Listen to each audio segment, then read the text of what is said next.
Un repaso rápido de todo lo que es el tema de unidades, ¿cierto? Que es como la base. Sepamos muy bien que, primero, las unidades son diferentes, nos indican ciertos valores, ciertas magnitudes, ¿no? De lo que sea que estemos midiendo. Por ejemplo, podemos hablar del tiempo, ¿no? Lo vamos a medir. Su unidad que ocupamos para medir el tiempo puede ser, qué sé yo, segundos, milisegundos y diferentes otros valores, ¿no? En este tema lo que tienen que saber es, o tener por lo menos ustedes una tabla, sí, créense una tabla, no sé si les han pedido sus ingenieros, de conversión de unidades, ¿no? O sea, donde están los factores para saber los equivalentes, cómo convertir de una unidad a otra unidad. Sí, sabemos muy bien que nosotros ocupamos, por ejemplo, el sistema internacional, ¿no? Eso es para medir longitud, metro, ¿no? Para medir masas, kilogramos, ¿cierto? Y el tiempo en segundos, pero por ahí tenemos que, o nos dan un dato de una distancia en otra unidad, puede ser, qué sé yo, pie, pulgada. Entonces, para esos valores tienen que tener ustedes sus tablas. Yo les recomiendo comprarse, no sé si han visto una tabla azul, así delgadita, que la venden cerca de la universidad. Eso yo les recomendaría que lo tengan. Dice factor o conversión de unidades para ingenieros, creo que dice. Es un libro azul, más o menos. Tiene esa forma. ¿Alguno lo tiene? Estoy seguro que muchos de acá lo tienen porque es bastante común, ¿sí? Consíganse, vayan a la universidad, acérquense y en las librerías pregunten si tienen algún libro, ¿no? Para conversión de unidades. Ahí van a estar los equivalentes, ¿no? Y bueno, si no tienen esa posibilidad de ir a comprárselo o directamente no les da flojera, pues no, en internet buscan, ¿no? Como equivalencia o convertir de metros a pies, ¿no? Entonces, bien. Y van a estar ahí, ¿no? Los diferentes factores. Podemos ver, por ejemplo, ¿no? Que un metro, no lo tengo yo. Lo tenía hace harto, pero es que la verdad es que uno se acostumbra y se aprende pues, todas las unidades, ¿no? Y las que no se acuerdan las buscan en internet. Pero si realmente no saben casi ninguna equivalencia, mejor cómprenselo. Por ejemplo, sabemos que un pie es 0,3048 metros, ¿no? Y eso lo pueden encontrar ustedes ahí en el libro. ¿Qué sé yo? Por ejemplo, una pulgada es 2,54 centímetros, ¿no?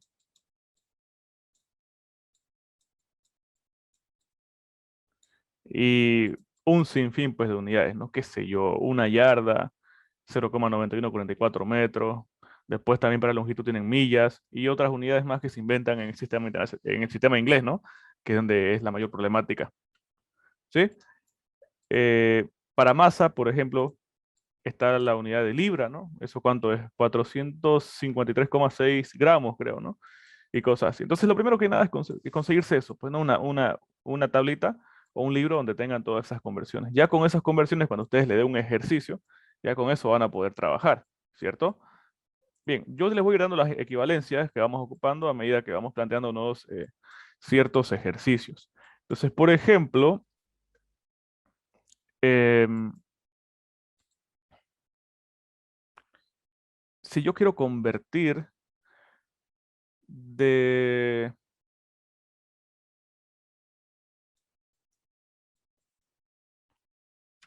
de pies a centímetros, ¿no? De pies a centímetros, ¿no? Le dicen, tenemos una longitud, y esto va a ser corto, ¿sí? Vamos a citarnos hoy en vectores, directamente vamos a ir a la parte de vectores, pero unos 20 minutos de introducción no estaría mal, ¿no? Entonces, nos dicen que tenemos una longitud de 46 pies. Para la unidad pie, es posible también que esté representada como FT, ¿cierto? Por si acaso, pie, FT es lo mismo, ¿no? Un pequeño tip es foot, ¿no? En inglés. Anoten, pie es FT, foot. Y así mismo, pulgada, ¿no? Igual se representa con la letra, hemos dicho la palabra inch, que es pulgada en inglés, ¿no? IN, ¿ya? Pulgada, también lo van a ver como IN, por si es que alguna vez lo ven. Esto es inch, esto es pulgada. Ya. Ahora, si tenemos 46 pies, ¿cómo convierto? Yo tengo que ocupar mis equivalencias, fíjense. Acá tengo la equivalencia que un pie es igual a 0,3048 metros. Entonces, lo que yo hago es multiplicar de esta forma, donde en la parte de abajo ustedes van a colocar o sea, si están convirtiendo ustedes la unidad pie, esta equivalencia tiene que colocar la unidad pie abajo. ¿no? Si la unidad que está convirtiendo está arriba, ustedes la colocan automáticamente acá abajo, ¿ya? De esta forma. Y arriba, su equivalencia, que es 0,3048 metros, ¿no? Entonces, de tal forma que cuando ustedes luego multipliquen todo esto, este 46 por esto de acá, y dividido entre el 1, cuando ustedes multipliquen, la unidad pie se va a ir, pues, ¿no? De esa forma y nos va a quedar convertido en metros. Entonces acá es bien sencillo. Lo único es que hay que saber colocar la unidad, pues, si está arriba, que vaya abajo. Y si está abajo, la colocan arriba. Y su equivalencia en el otro lado. Nada más. Y de ahí es multiplicar. Eso es lo que se denomina factor de conversión, ¿no? Pero yo les pedí a centímetros, ¿cierto? Esto quedaría en metros, ¿no? Entonces hay que recordar que, vamos a convertir acá, hay que recordar que 100 centímetros son un metro, pues, ¿no? ¿Ok? Eso. Entonces yo voy a seguir multiplicando, fíjense. Como tengo la unidad metro acá arriba, que es la que quiero convertir, tiene que ir abajo. Es así de sencillo. Coloco acá 1 metro y arriba colocamos su equivalencia. Es igual a 100 centímetros, ¿cierto? Y listo. Multiplicamos todo y todo eso lo dividimos entre lo que tengamos abajo. Y así es como se convierte, ¿sí? Esto todos saben hacer, por supuesto. Han pasado el PCA, ¿no? O creo que dan, ¿cómo se llama esto? Como unos cursos hacen, ¿no? Creo que ya cambió, ya no es PCA. Esto nos da 1402,08 centímetros, ¿no? Hagamos uno un poco más interesante y ojo acá. ¿Qué tal si me dicen que convierta de 0,0063 metros cúbicos, a ver, a, a pies cúbicos? Sí, para ocupar las mismas unidades. A pies cúbicos. Ya. Voy mi equivalencia, recuerdo que un pie es igual a 0,3048 metros. Entonces, la unidad metro está acá, fíjense, está acá arriba, tiene que ir acá abajo. Se coloco acá, 0,3048 metros, ¿no? Ustedes lo colocarían así, y arriba su equivalente, un pie. ¿Está bien eso o no?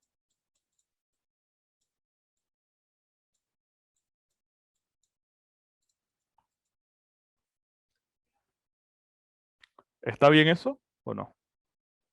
Una pregunta sencilla, ¿no? Es una conversión de unidades. Dígame, ¿está bien o no? No. No, no está bien. ¿Por qué no está bien? ¿Quién dijo no?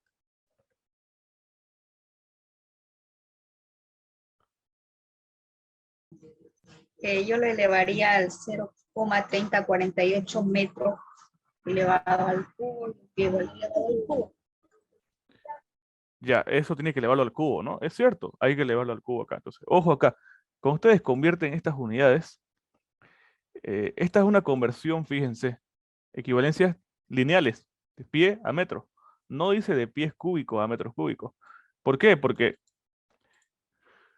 acá tendrían que elevarlo todo esto al cubo de esta forma, ¿no? O sea, 1 al cubo pies cúbicos es igual a 0,3048 al cubo metros cúbicos. ¿Me entienden? Es nada más elevar todo eso al cubo, ¿sí? Entonces acá, mucho cuidado, ¿no? Algunos quizás creían que estaba bien. Esto se eleva al cubo. ¿Por qué? Porque estamos convirtiendo, en realidad es como que estuviéramos convirtiendo esta unidad 3 veces. ¿A qué me refiero? Convertirlo 3 veces porque metro cúbico es metro por metro por metro. ¿Estamos de acuerdo? Fíjense. En vez de escribir metros cúbicos, voy a escribir metro por metro por metro. ¿Ya? Para que quede más claro. Entonces yo voy a convertir acá 0,3048 metros. Eso es igual a un pie. Ya, ahí voy convirtiendo una vez la unidad metro, pero tiene que convertirse dos veces más. ¿No? ¿Por qué? Es metro cúbico. De esa forma. Ahí un pie. Y una vez más, ¿no? Entonces ahí ya se dan cuenta a qué me refiero, ¿no? No se olviden cuando convierten unidades, ¿no? De longitud, ya sea al cuadrado o al cubo, tienen que elevarlo igual, pues, ¿no? Esto solo va a pasar con las unidades o con las magnitudes de longitudes, ¿no? Otras unidades no se pueden elevar, ¿no? Al cuadrado o al cubo, ¿cierto? Entonces, esto nada más. Fíjense, estoy multiplicando o estoy dividiendo en este caso sobre 0,3048 tres veces porque estoy convirtiendo la unidad tres veces. Y esto, si quieren, es lo mismo que 0,3048 elevado al cubo. ¿Ya? Básicamente eso, nada más. Bien, esa era la única aclaratoria que quería hacerles, ¿no? No se olviden, no confundan.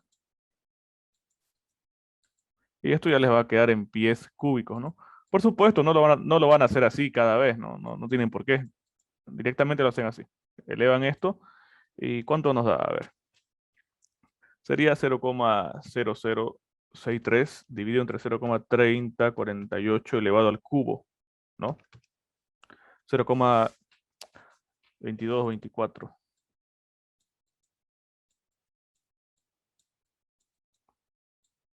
pies cúbicos, ¿ya?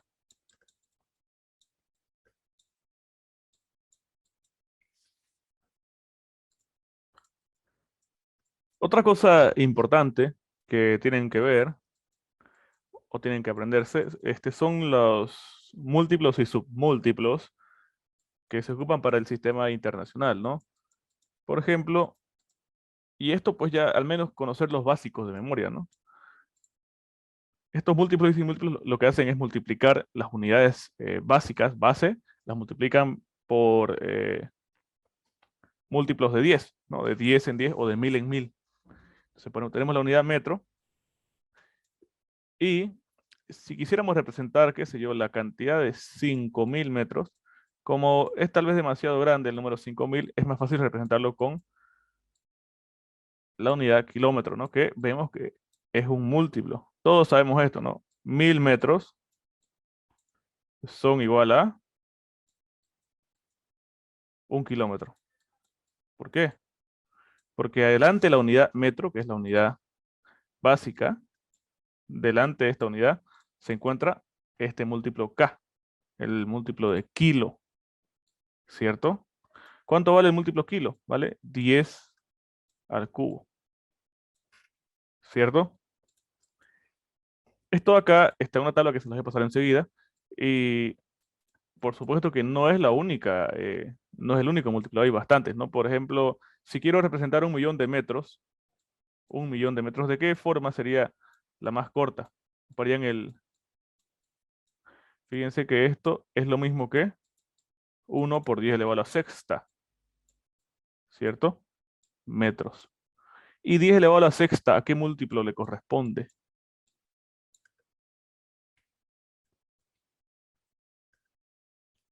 ¿Alguien sabe?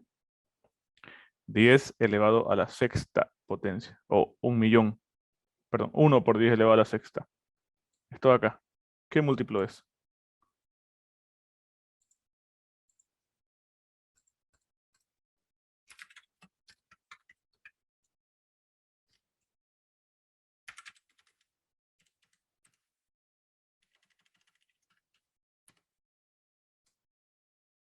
¿Han visto esto de acá?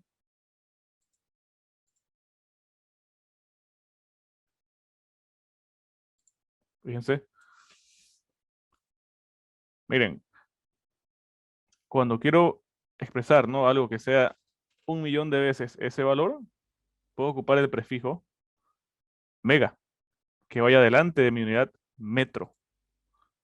Esto de acá. Un megámetro, ¿no? De esta forma, ¿cierto?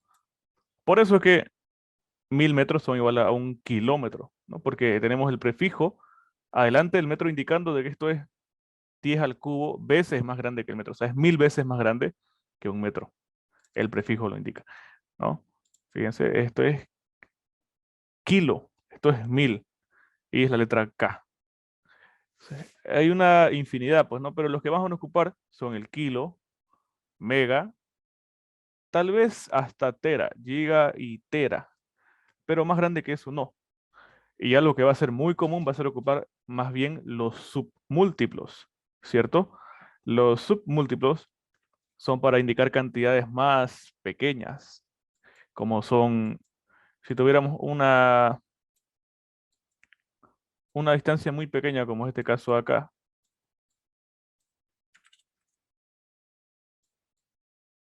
en vez de decir 0,005 metros, esto yo lo puedo, si ustedes lo colocan en notación científica, sabemos que esto sería 5 por 10 elevado a ¿cuánto? Tienen A que la menos 3. a la menos 3, ¿no? Empiezan a contar desde la coma, 1, 2, 3. Estamos escribiendo en el tercer espacio, ¿no? Entonces esto es 5 por 10 a la menos 3 metros, ¿sí? Y para no ocupar el por 10 a la menos 3, directamente puedo ocupar su prefijo equivalente, ¿no? De submúltiplo, que es mili, ¿cierto? Está acá, ¿no? 10 a la menos 3 es mili. Por eso es que esto se leería 5 milímetros, ¿no? Son cosas básicas, estamos repasando nada más. Y cabe acá hacer, ¿no? Notar de que los submúltiplos para indicar cantidades más pequeñas son con minúsculas. Acá, milímetros, ¿sí? Porque para el mismo ejemplo, con una M pero mayúscula, más bien ahí sería 1 millón de veces más grande, ¿no? Y acá el mili son 1000 veces más pequeño, ¿sí? No vaya a confundirse cuando es minúscula y cuando es mayúscula. Mayúscula cuando sea una cantidad más grande, como esto de acá, y minúscula cuando sea pues, más pequeño, no un submúltiplo, ¿sí?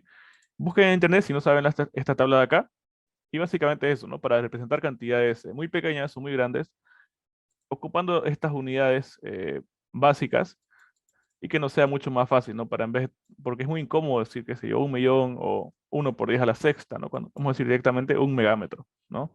O 5 milímetros. Y muchas veces nos van a dar las unidades, ¿no? Del sistema internacional con múltiplos y submúltiplos y hay que saber cuánto vale cada múltiplo y submúltiplo, ¿no? Pues que, ¿cuáles son? Centi, mili, que son los más ocupados, ¿no?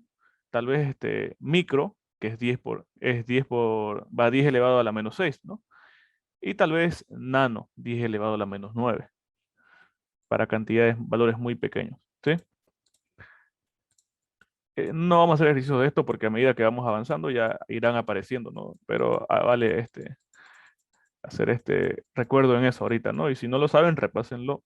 Eso es el primer consejo, ¿no? Yo creo que todos lo han visto esto con sus ingenieros, ¿no? Solamente estamos haciendo hincapié en eso. Ya. Vamos a... Otra cosa que nos puede servir bastante antes de hacer cualquier ejercicio de física, quizás no de manera inmediata para estática, pero para temas más adelante, ¿no? Sacar áreas y volúmenes y todo eso, ¿no? En la parte de estática tienen que saber sacar las áreas, ¿no? Cuando les piden hallar el centro geométrico de una figura. No sé si ustedes, los que están con el ingeniero Chabón, han visto eso.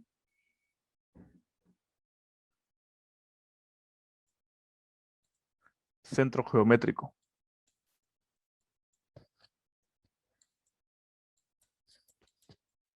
Ya, no hay nadie, parece. Ok. Entonces, esto con el tema de unidades. Ahora,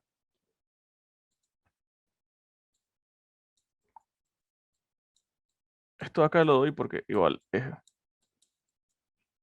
lo que necesitan saber. No olvidar. Sacar áreas y volúmenes de figuras. ¿Ya? Perfecto.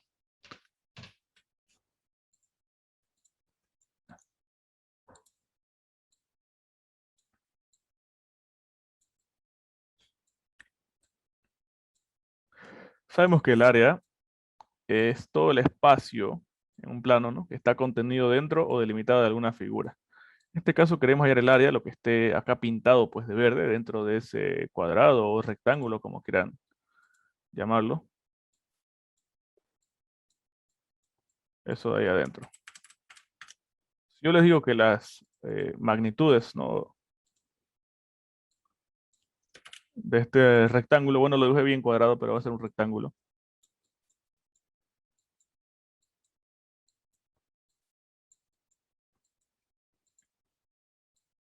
Esto mide acá 5 metros. Y acá mide 6 metros. Entonces, ¿cuánto es el área? ¿Cuánto es el espacio encerrado dentro de esta figura? ¿Cuánto va a ser?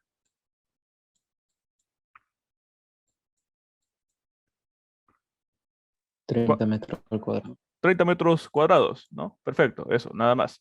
Es multiplicar, fíjense, una dimensión por la otra, cuando sea un rectángulo, ¿no? Y cuando sea un cuadrado, pues lo mismo, solo que un cuadrado los dos lados son iguales y por lo tanto es multiplicar el mismo número dos veces, ¿no? Así que no hay ninguna complicación. Si lo colocamos genérico, esto tiene un valor, una base B, por ejemplo. Y tal vez esto es un largo L, ¿no? Y el área va a ser multiplicar ambos valores, ¿no? B por L. Cualquiera que sean los valores que tengan, pues, ¿no? Acá y acá. Luego, cuando es un triángulo,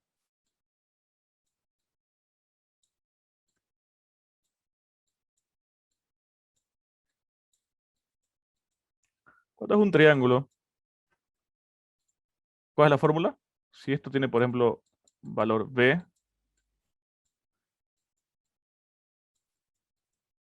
esto vale H. Y ustedes necesitan, por algún ejercicio cualquiera, conocer el área. ¿A qué va a ser igual? B por H dividido entre 2. B por H dividido entre 2, ¿no? Sería esto un medio, o sea, base por altura, ¿no? Eso, ¿ya? Un medio base por altura. Exactamente lo que dijo su compañero, ¿no? O B por H dividido entre 2, lo mismo. Ustedes pueden observar, ¿no? De que en realidad esto es como si fuera la mitad de un rectángulo, ¿no? Claro, entonces, se dan cuenta de nada más que B por H y es la mitad, dividido entre 2, ¿cierto? Tal vez ahí no se olviden, ¿no? Y por último, la otra figura básica, por supuesto, es la circunferencia, ¿no? A ver. Por supuesto, esto no me va a salir. Esto es una circunferencia. Les puede dar el radio, les puede dar el diámetro. El radio es desde el centro hasta cualquiera de los puntos sobre la circunferencia, ¿no? Sobre la circunferencia. Y el diámetro va a ser desde un extremo hasta otro, cruzando por el centro. O sea, va a ser desde acá, por ejemplo, hasta acá, ¿no? Ese sería el diámetro. Y por supuesto, si se dan cuenta que todos sabemos que el diámetro es el doble del radio, pues, ¿no? Porque son dos veces el radio, ¿cierto? Eso es lo primero. Así que la fórmula puede estar en función de uno o en función de otro. Y los datos, igual que les pueden dar en cualquier ejercicio, pueden estar en función de radio o diámetro. No importa. Ustedes lo convierten y listo, pues, ¿no? El diámetro es el doble del radio. Ya. Ahora, ¿cuál es la fórmula para hallar el área? O sea, la superficie encerrada dentro de esa circunferencia, que está delimitada por esa circunferencia.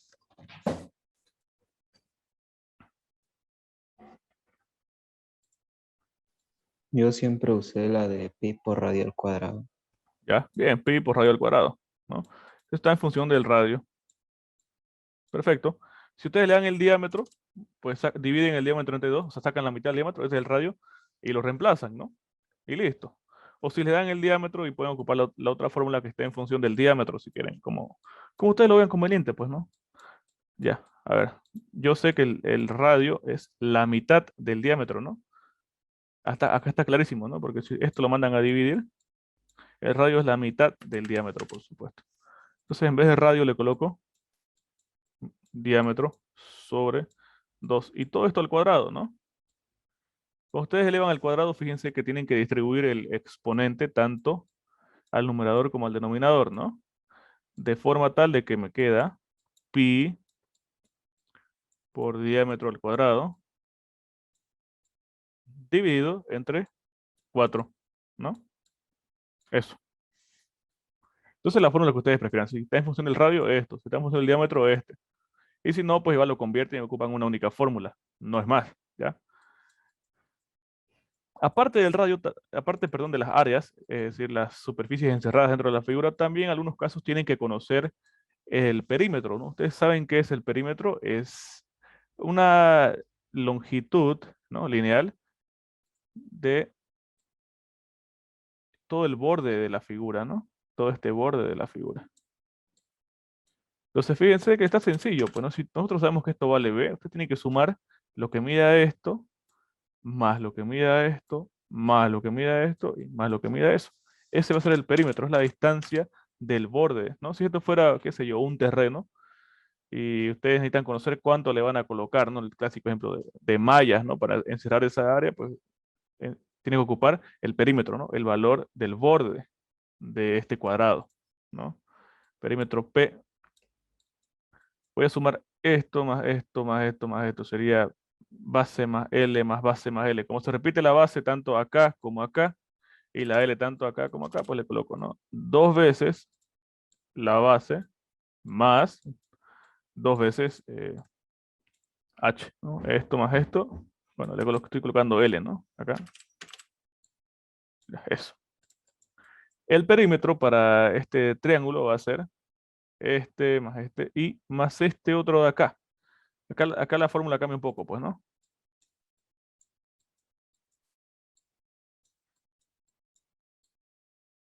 Y este otro lado, que no me lo da el valor, ¿no? Y tampoco me da el nombre. No pasa nada. Lo puedo llamar lo que ustedes prefieran, ¿no? C, si quieren, ¿no? Listo. Pero este de acá viene a ser lo que se conoce como la hipotenusa, ¿no? Del triángulo, ¿cierto? La hipotenusa es el lado más largo, ¿no? En un triángulo rectángulo. Esto ya es un poco de geometría, no nos metamos mucho en eso, pero sepamos muy bien que para hallar este valor C hay una fórmula, ¿no?, que ya hemos estado ocupando desde hace tiempo, que nos va a servir bastante para hallar el lado restante de este triángulo, ¿cierto? Ustedes saben a qué me refiero, ¿no? Ese es, ¿qué teorema es? Teorema de Pitágoras. Teorema de Pitágoras, ¿no? Exacto. Si le dan este triángulo de acá, fíjense, y nos dice, qué sé yo, que la base es 4 metros, y acá de alto es 3. Entonces, ¿qué longitud van a ocupar ustedes para encerrar esta figura? Va a ser esto y más lo que mida esto, ¿no? Ah, pero ustedes no conocen cuánto vale esto, pero pueden ocupar el teorema de Pitágoras, ¿no? El teorema de Pitágoras nos dice, bueno, para empezar, solamente pueden aplicar el teorema de Pitágoras siempre y cuando tengan triángulos que tengan un ángulo de 90 grados, ¿no? Como es el caso de acá. Un ángulo de 90 grados es fácilmente, ¿no? Visualmente, fíjense. Esto de acá. Esto que se conoce como ángulo recto. ¿Estamos de acuerdo? Esto de acá. Solamente en esos casos pueden ocupar el teorema de Pitágoras. Y rápidamente ustedes tienen que identificar cuál es la hipotenusa, ¿no? La hipotenusa es el lado más largo del triángulo, que evidentemente es la letra C, ¿cierto? Estos dos son los lados más cortos, que se denominan catetos, y este lado más largo va a ser la hipotenusa. Y ese teorema de Pitágoras nos da una relación entre los tres lados. Conociendo esa fórmula, de ahí despejamos el valor que querramos hallar y hallamos el valor restante, ¿no? Ya, eso lo hacemos a continuación, después de que envíe otro enlace, y vamos a empezar con vectores, ¿sí? Ya, vuelvo a enviar enlace ahorita porque ya se va a acabar esta reunión. ¿Ok?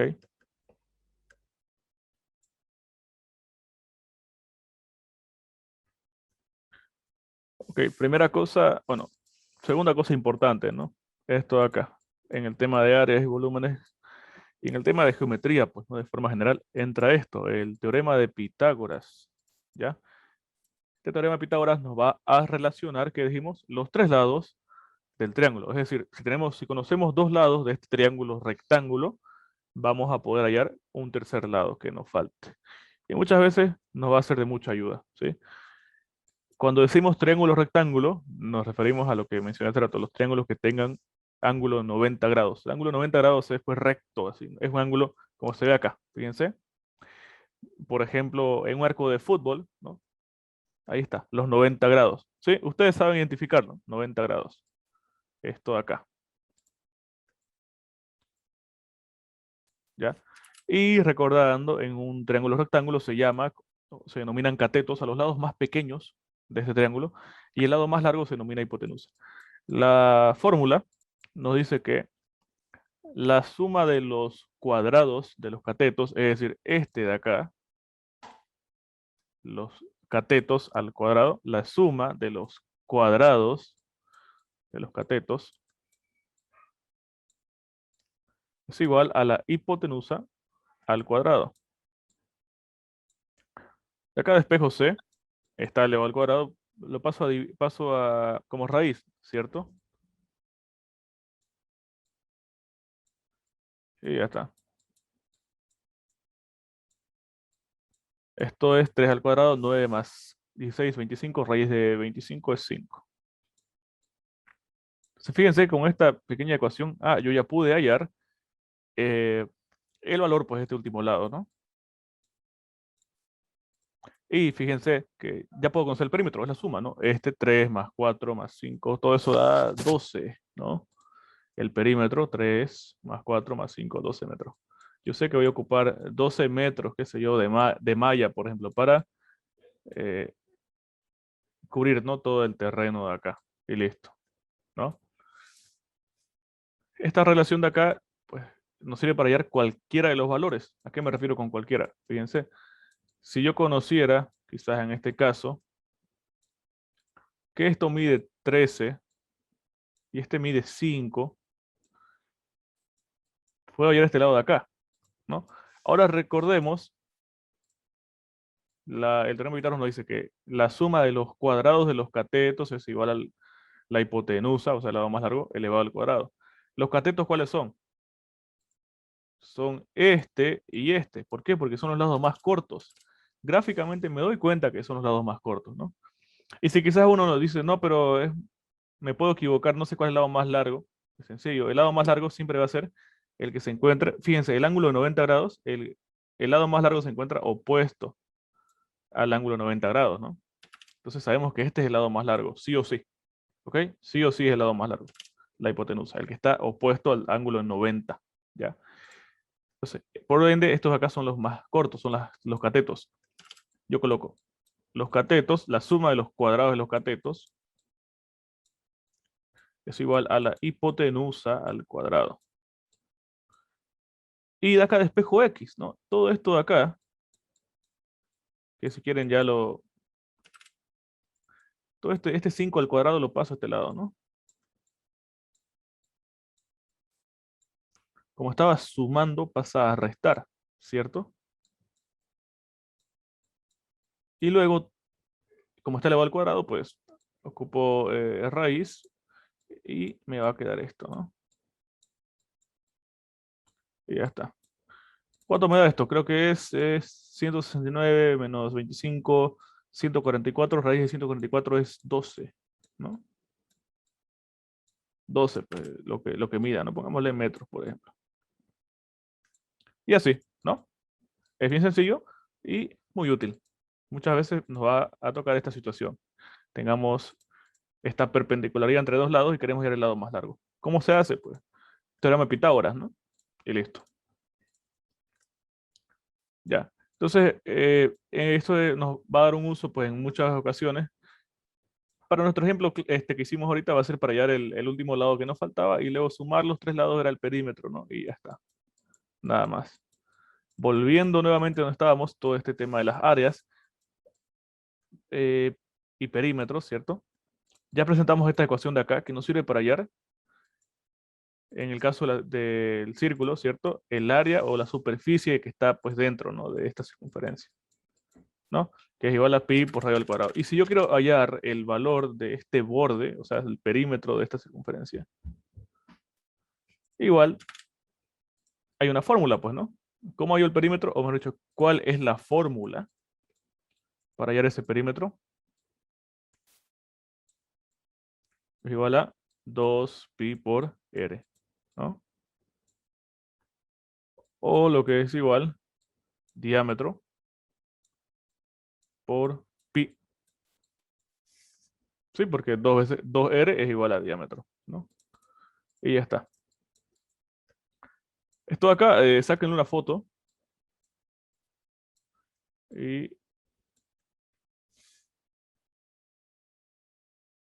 ahora sí, con eso ya yo creo que está bien para empezar, ¿no? Vectores, porque ¿hay algún tema, algo básico, quizás algún tema de física que quieran ver previamente? No sé, algún fundamento que quieran repasar, quizás. Podríamos ocupar el día de hoy para eso, ¿no? O si es directamente algo más adelante, pues ya lo iremos a ver más adelante, ¿no? Segundo, está lento mi celular.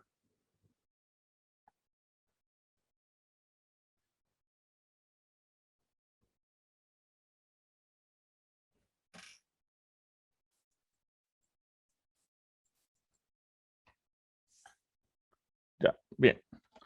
Empecemos entonces con vectores. Levante el pulgar ahí, por favor, en el Zoom, si está todo claro. ¿Ok? Solamente para ir haciendo seguimiento. Ustedes le dan a chat, a chatear. Ah, no, se puede, no. Le dan ahí a los 3 puntitos donde dice más y ahí está. Para levantar el pulgar. Solamente para ver, hace este seguimiento, pues no para hacer un seguimiento. ¿Ok? Bien, todo claro, parece. Ya, unos 3 levantaron nada más.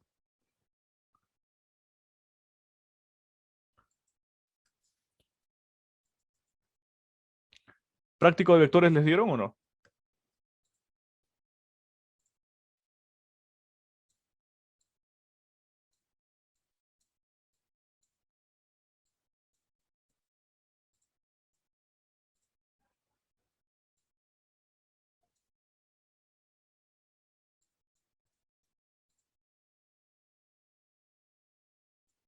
Bien. Sí, con el tema de vectores lo que vamos a empezar, y es lo que tienen que recordar sí o sí, es cómo descomponer y cómo componer vectores. Sumar vectores que estén en diferentes eh, sentidos, etcétera, etcétera, pues, ¿no? Ya. Un vector es una herramienta, pues, en física que ocupamos para representar algo que podamos medir, pero que además tenga un sentido bueno, y una dirección, ¿no? Como por ejemplo la fuerza, ¿no? La fuerza es una magnitud que tiene sentido y dirección. Si yo tengo una caja, por ejemplo, y yo digo, bueno, la empujé con una fuerza de 10 newtons. Claro, conocemos la intensidad, ¿no? Pero también tenemos que conocer desde qué o qué dirección lo empujaste la caja, ¿no? Porque eso nos va a afectar en cómo va a ser el movimiento posterior de la caja, seguramente, ¿no? No es lo mismo que uno lo golpee, que empuje la caja desde acá, que quizás de arriba, pues, ¿no? O quizás de este lado, quizás incluso inclinado, ¿sí? Entonces, un vector va a tener una cierta magnitud, un valor, ¿no? Numérico para indicar su intensidad y aparte una dirección, ¿no? Que va a estar representado gráficamente, pues ahí, ¿no? En el plano, en el dibujo que se esté ocupando para el ejercicio. Bien. Si ustedes hacen los vectores a escala, ¿sí? Tienen que hacer en su cuadernito, ¿no?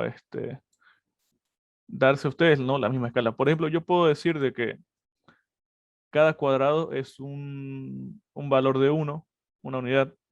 Entonces acá, si yo represento bien, fíjense, estoy aplicando una fuerza si esto fuera fuerza, una fuerza de 6 newtons, ¿no? Y si otra persona estuviera empujando igual, desde acá,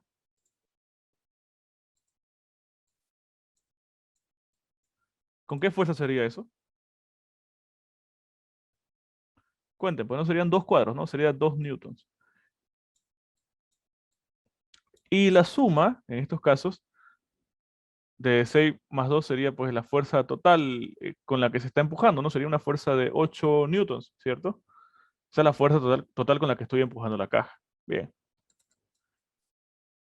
Lo bueno de los vectores es que si ustedes lo hacen gráficamente pueden hallar el mismo valor. Claro que es solamente para darse una idea, ¿no? De cuánto. O sea, pueden hacer cálculos rápidos ustedes con el gráfico y decir, "Ah, esto más o menos va a valer tanto, ¿no? para saber que están haciendo bien, ¿no? Pero el resultado tiene que hacerlo teóricamente, pues no con cálculos. A ver, este ejemplo quizás ya empiece a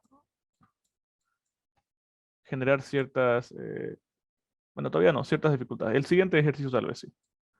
Si ustedes lo empujan acá con 4 newtons y otra persona lo empuja con, qué sé yo, 3 newtons. ¿Cuánto es la fuerza resultante con la que se está moviendo esta caja de acá? Con uno. 1, ¿cierto? Y es 1 hacia la derecha, pues, ¿no? Y por eso es que esto acá hace efecto, pues, ¿no? Lo que les decía, lo del sentido y la dirección. Claro, en este caso, esta persona está empujando de este lado y esta otra persona de este lado. Por lo cual se van a restar, ¿no? Las fuerzas se van a restar, se van a contrarrestar. Y cuando tengamos cualquier fenómeno, lo que hacemos es representar, ¿no? En un plano, quizás X en un plano cartesiano que se llama, donde todas las fuerzas que se vayan, ¿no? En el sentido horizontal van a ser van a estar sobre el eje X, mientras que las fuerzas que estén en el eje vertical, eso le corresponde al eje Y, ¿no? ¿Estamos de acuerdo? Y por convención de signos, todos los vectores que vayan hacia el lado derecho van a ser positivos, ¿no? Y por ende los que vayan a la izquierda van a ser negativos. Entonces acá va a ser 4 newtons menos 3 newtons, ¿no? Este 1 newton, al ser positivo, me está indicando de que es la fuerza de 1 newton, pero ¿a dónde? Hacia la derecha, ¿cierto? Porque quizás si el valor me hubiera salido negativo, no quiere decir que exista la fuerza negativa, ¿no? Es más bien una cuestión de interpretación. ¿Qué quiere decir?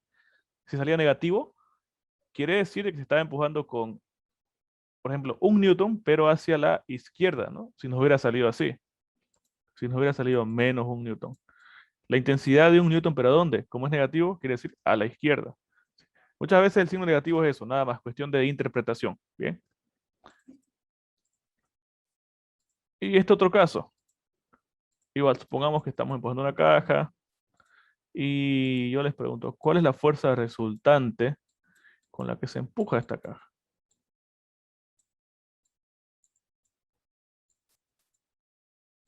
Tenemos ahí esa caja.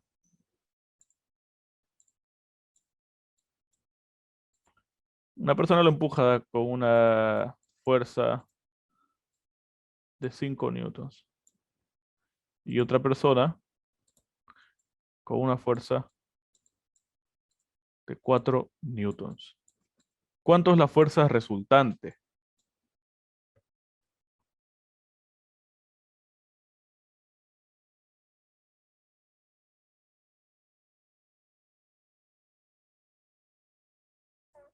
¿Cuánto es?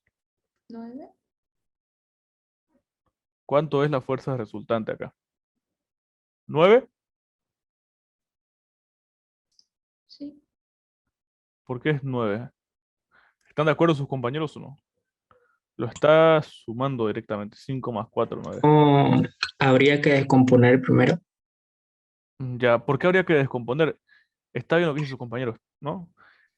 No lo pueden sumar directamente, pues no, fíjense, acá yo no puedo hacer lo mismo que hice acá arriba de quizás sumarlos estos dos o quizás restarlos acá, ¿no? ¿Por qué? Porque en esto, fíjense, estaban en la misma dirección, estaban en la misma dirección, los dos estaban colineales, lo que se denomina, ¿no? Acá no, uno va así y otro va así. Entonces acá yo no puedo sumar estas dos porque están yendo en direcciones diferentes, ¿no? Este está yendo hacia acá, este está yendo hacia allá, ¿ya?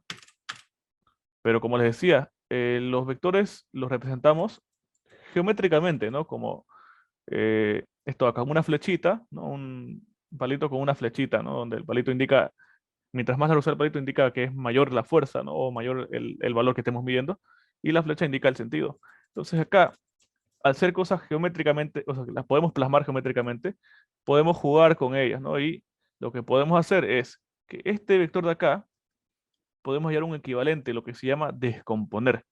¿Qué es descomponer un vector? Descomponer un vector es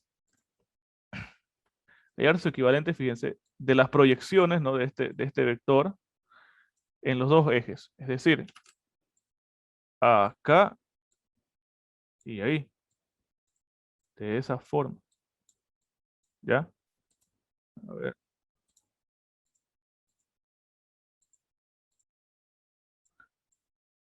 Si este fuera un vector B, digamos, ¿no? El de acá.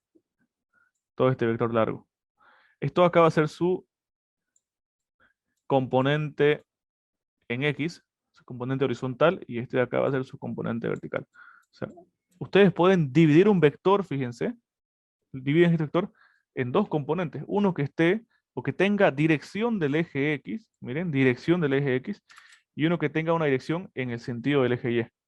Cuando hagan eso, o sea, descompongan el vector, recién van a poder sumar este de acá con este de acá, porque este es su componente en el eje X. O sea, en definitiva, ustedes solamente pueden sumar lo que estén en el eje X con lo que estén en el eje X y lo que estén en el eje Y con el eje Y.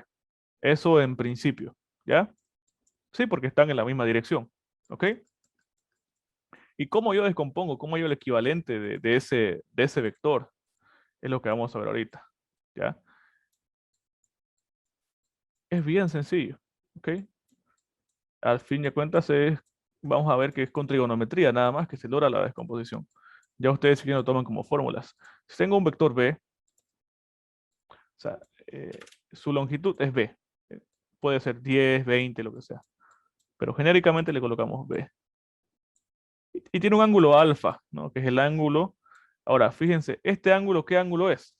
Es el ángulo que se forma entre el eje X, el eje horizontal, y entre el vector. No es lo mismo que nos den ese ángulo a que quizás nos den el ángulo de acá, ¿cierto? Este ángulo tita, por ejemplo. Este ángulo tita es el ángulo que se formaría entre el eje Y con el vector, ¿sí? Pero yo les estoy dando la primera regla. Ustedes tienen que conocer cuál ángulo, el ángulo que se forma entre el eje X y el vector. ¿Estamos de acuerdo? Primera regla, no se olviden eso. Si tenemos esas condiciones de conocer ese ángulo, ¿ya? Lo que vamos a hacer ahora es, que les dije, quiero hallar cuánto valdría este vector acá en el eje X y cuánto valdría este vector en el eje Y. Fíjense que estos dos vectores son la descomposición de este vector, ¿no? Uno sobre el eje X y otro sobre el eje Y. Ustedes pueden dividir ese vector en los dos sentidos. ¿Cuánto vale Bx? ¿Cuánto vale By? La pregunta. Ya les dije, si ustedes le dan como dato esto y les dan esto, ustedes pueden, si les dan esto y el ángulo, ustedes pueden hallar cuánto valen estos dos. ¿Cómo? Es cuestión de trigonometría. Yo les pregunto, si yo quiero conocer el valor de By, a partir de este ángulo alfa, bueno, y una cosa más, si ustedes se dan cuenta, esto es un triángulo rectángulo, ¿no? Como esto es un triángulo rectángulo, ustedes pueden ocupar las funciones trigonométricas, ¿no? De seno, coseno, tangente, etcétera, ¿cierto? Fíjense que esto es un ángulo de 90, es un triángulo rectángulo. A partir de este ángulo, este valor By, que es un cateto, viene a ser el cateto opuesto, ¿no? Fíjense, el cateto opuesto. Y además recordemos que la hipotenusa, que es la B, ya lo tengo como dato. ¿Qué función trigonométrica me relaciona el cateto opuesto con la hipotenusa? ¿Alguien se acuerda? Seno. Seno, ¿cierto? Sabemos que el seno de un ángulo, en este caso el seno de quién, de alfa, es igual al cateto opuesto, que es By, sobre la hipotenusa, que es B. Y de acá despejo By. O sea, la componente vertical del vector B es igual a, esta B pasa a multiplicar, ¿no? Va acá, multiplica a todo eso. Y de ahí yo tengo mi primera fórmula, si es que quieren. Para que ustedes descompongan el vector sobre el eje Y, tienen que ocupar esta fórmula acá. Es igual a B por el seno del ángulo. Nada más. Y hacen exactamente lo mismo para hallar la horizontal. Solo que en vez de ocupar la función seno, van a ocupar la función coseno, porque la función coseno me dice el coseno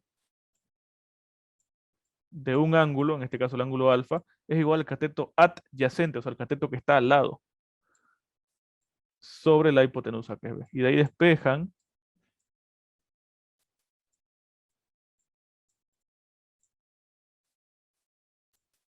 Y nos queda esto. Ahí queda un poco feo, ¿no? La componente horizontal es igual a el valor que tenga B multiplicado por el coseno del ángulo. Esas dos formulitas, anotémoslo. Y ahorita vamos a hacer ejercicios, por supuesto, ¿no? Para que quede claro. Pero eso es como se descompone. Tómenlo como fórmula si quieren, ¿ya?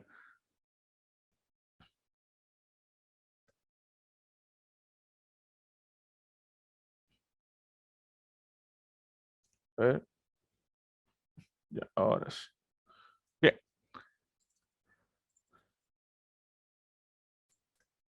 Vamos a un ejemplo un poco más práctico.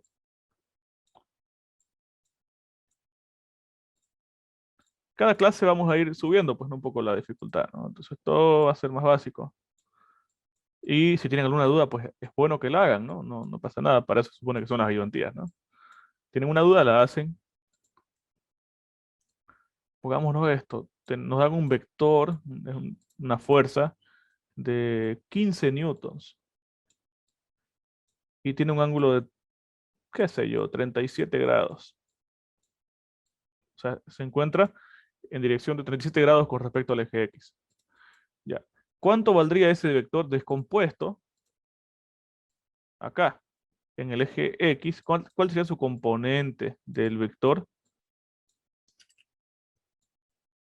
acá? ¿Y cuál sería su componente del vector acá, en el eje Y?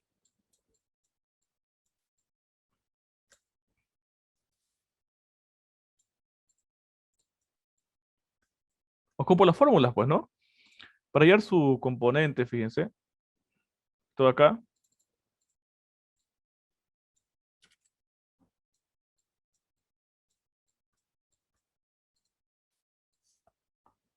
ocupo las fórmulas. ¿Qué me dice? Que es igual al B, o sea, al valor de este vector de acá, multiplicado por el coseno del ángulo, es decir, que va a ser igual a los 15 que mide todo esto, multiplicado por el coseno del ángulo de 37. Y ya está.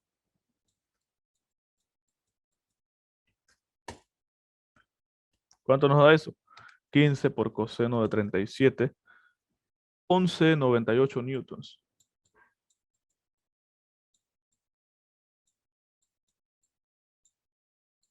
Si lo descomponemos esto en X, hasta acá, fíjense, va a ser 11,98. ¿Y cuánto vale ese vector en el eje Y? ¿Cuánto valdría? Valdría 15 multiplicado por Seno de 37. seno de 37, ¿no? Exactamente, eso es nada más. Cuando quieren hallar el valor de ese vector descompuesto en el eje Y, se multiplica ¿por quién? Por el seno del ángulo, ¿sí? Para el eje Y es seno, para el eje X, para hallar la componente horizontal, es coseno. Esa es la regla. Esa es la regla siempre y cuando cumplamos con las condiciones que le di al principio. ¿Cuál era esa condición que les pedí? Que el ángulo que estén ocupando sea el ángulo que se encuentre entre el eje X y el vector este de acá, ¿cierto? Esa era la condición que les pedí. Y ahorita vamos a ver qué es lo que pasa cuando no tenemos ese ángulo. Esto nos va a dar 9,03, ¿ya?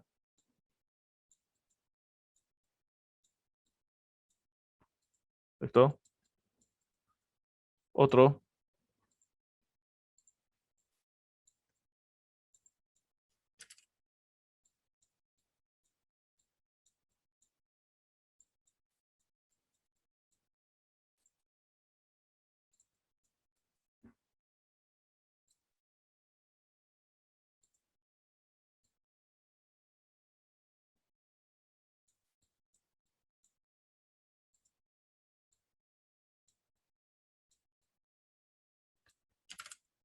Esto va a ser 30.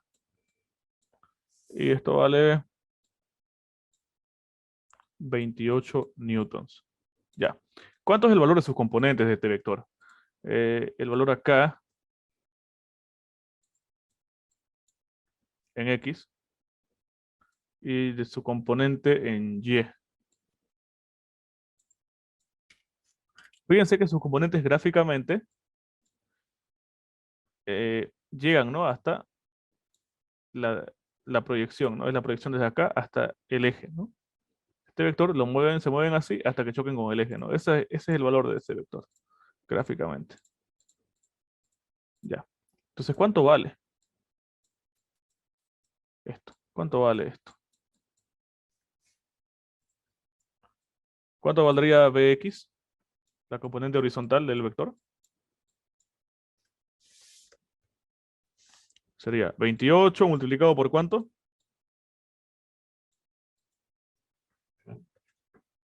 Coseno de 60 yo lo haría.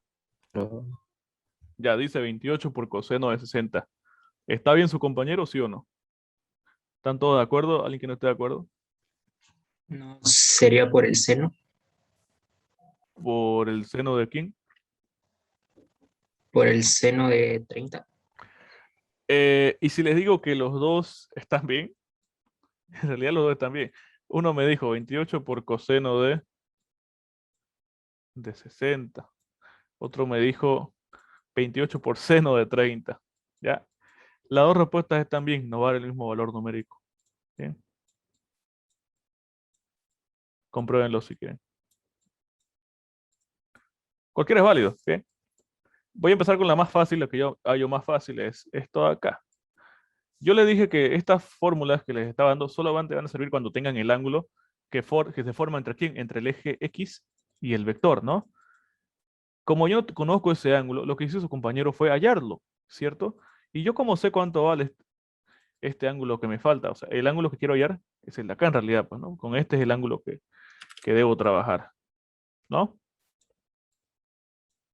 Pues sencillo, como yo sé, fíjense, de que entre el eje Y y el eje X, entre el eje Y y el eje X, existe perpendicularidad, ¿no? O sea, esto es 90 grados, ¿no? Es un ángulo recto, ¿estamos de acuerdo? Es 90 grados. Por lo cual, la suma de este ángulo alfa más estos 30 grados tiene que darme sí o sí 90, ¿no?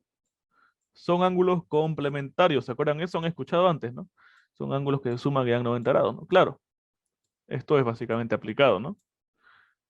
Por lo cual, este ángulo alfa es 60, ¿cierto? Claro, es el ángulo que falta para que sumado con el de acá me dé 90, ¿no? Eso es nada más. Y se saca rápido, pues 90 menos 30 es 60. 60 es lo que va acá. Por eso, ya conociendo este ángulo, fíjense, ya conociendo el ángulo que se forma entre el eje X y el vector, que es el ángulo de acá, el ángulo alfa de 60, aplico las fórmulas que le enseñé, ¿no? El vector horizontal va a ser 28 por coseno de 60 y luego para hallar el vector vertical BY es multiplicar 28 por el seno de ese ángulo, ¿no? El seno de 60, ¿ya?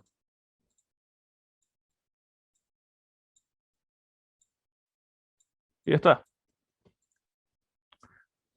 Y lo que dijo otro compañero igual está bien. Pero quizás se van a empezar a confundir, ¿no? Si les explico. Pero la idea es esto, ¿no? Tal vez sea más fácil para algunos. Cuando el ángulo que tengan ustedes, fíjense, es más bien ahora el ángulo con respecto al eje Y, ¿cierto? Es el ángulo que se forma entre el eje Y y el vector. Cuando tengan ese caso, como es el ángulo de 30, las funciones trigonométricas se van a invertir. O sea que para hallar la componente, fíjense, horizontal, ya no van a ocupar coseno. Más bien van a ocupar la función seno de este ángulo, seno de 30. Y al revés, si quisieran hallar la componente vertical y estamos trabajando con el ángulo de 30 grados, qué sé yo, les da flojera encontrar el otro ángulo acá. Pues pueden hacerlo igual, ¿no? Solo que ahora, en vez de ocupar seno, van a ocupar coseno de ese ángulo. ¿Ya? Ahí se invierten las cosas, ¿sí? Pero quizás algunos se puedan confundir, no sé. Por eso siempre lo enseño así, ¿no? Que ustedes siempre hallen el ángulo que se forma con el eje X. Si es así, si conocen ese ángulo que siempre se forma con el eje X, para hallar el vector horizontal, ocupen coseno. Y para hallar su componente vertical, ocupen seno. ¿Ya? Cualquier forma es válida. Como ustedes lo hallen mejor. ¿Ok? ¿Alguna duda?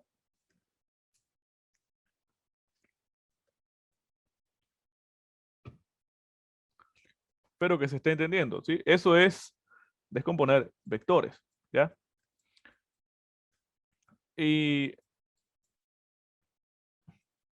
ahora veamos lo opuesto, componer vectores. Es decir, me voy a dar un vector sobre el eje X, bueno, no sé qué pasó, un vector sobre el eje X y un vector sobre el eje Y. ¿Ok? Que sería lo opuesto, ¿no? Y quiero hallar su vector equivalente eh, de esos dos componentes, ¿no? A ver. Fíjense, de acá tengo un vector que vale 4 newtons. Miren, 4 newtons. Vamos a ver que valga, no sé, 24 newtons. 24 newtons.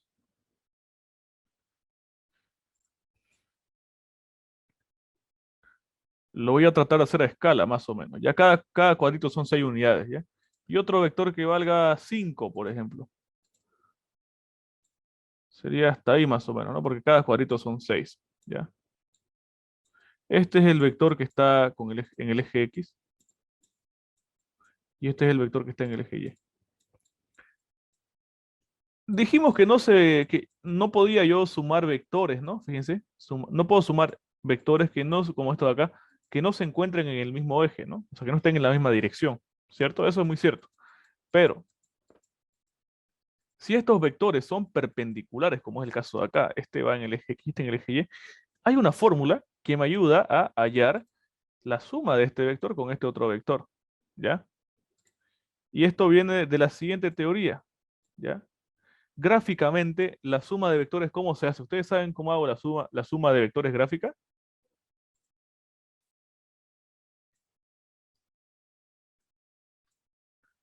Si lo dibujamos a escala, si ustedes lo dibujan a escala, tengo este vector de acá, este de acá y este otro de acá.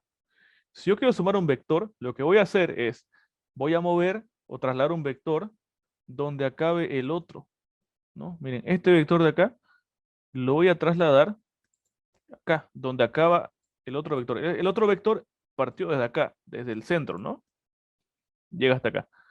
Y termina acá. Y desde acá yo voy a dibujar el otro vector, o sea, el vector de 5. ¿Bien? Y donde acabe, y mejor dicho, desde el centro, desde donde partió el primer vector, que va a ser el origen, hasta donde acabe el segundo vector, ese ahí es mi vector resultante. O sea, esa es la suma de los dos vectores. Entonces, ¿cómo puedo yo sumar esto ya de forma analítica? ¿Cómo lo hago? Fíjense, gráficamente me doy cuenta de lo siguiente. Si yo traslado este vector que estaba en el eje Y acá, con este otro vector que era del eje X, se forma una perpendicularidad de 90 grados, ¿no? ¿Cierto? Porque el eje X y el eje Y son perpendiculares, se forman 90 grados entre ellos, por lo cual tengo un triángulo rectángulo. Y esta R de acá, ¿qué lado del triángulo rectángulo viene a ser?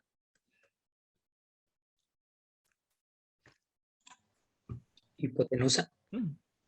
Exacto, ¿no? La hipotenusa. Entonces yo puedo sumar estos vectores cuando son perpendiculares con la siguiente fórmula, con el teorema de Pitágoras, esencialmente. La hipotenusa al cuadrado, R al cuadrado, es igual a la suma de los cuadrados de los catetos.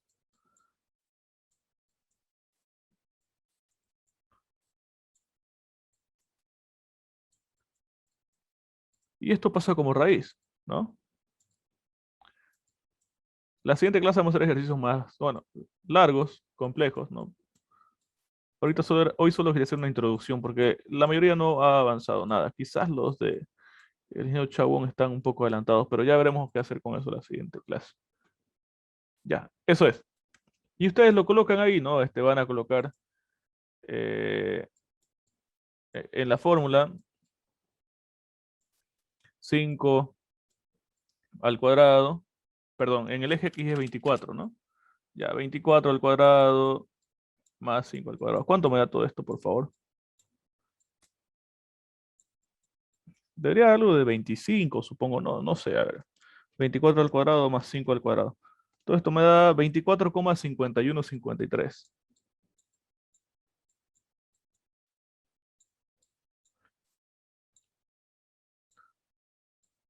¿Ya? Y eso es. Entonces acá estoy haciendo lo opuesto, ¿no? A lo que hacía antes. Antes lo dividía este vector en dos. Ahora lo estoy componiendo, ¿no? Un vector horizontal con uno vertical. Estoy viendo la resultante, la suma de esos dos vectores. Y gráficamente, todo esto parte de que gráficamente yo sé que sumar vectores, ¿cómo se hace? Donde acaba un vector, voy a trasladar el otro vector en la punta, ¿no? Y de ahí, desde el origen, que es donde partió el primer vector, hasta donde acaba el segundo, toda esa distancia es el vector de la resultante, ¿ya? Eso es básicamente. ¿Tienen alguna duda?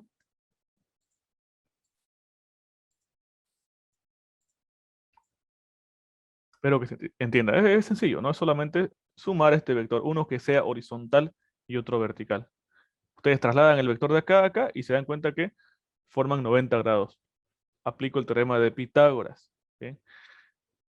Para hallar la resultante. ¿Ya?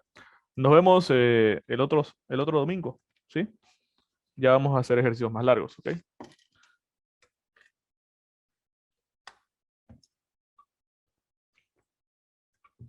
¿Listo? Chao, chao.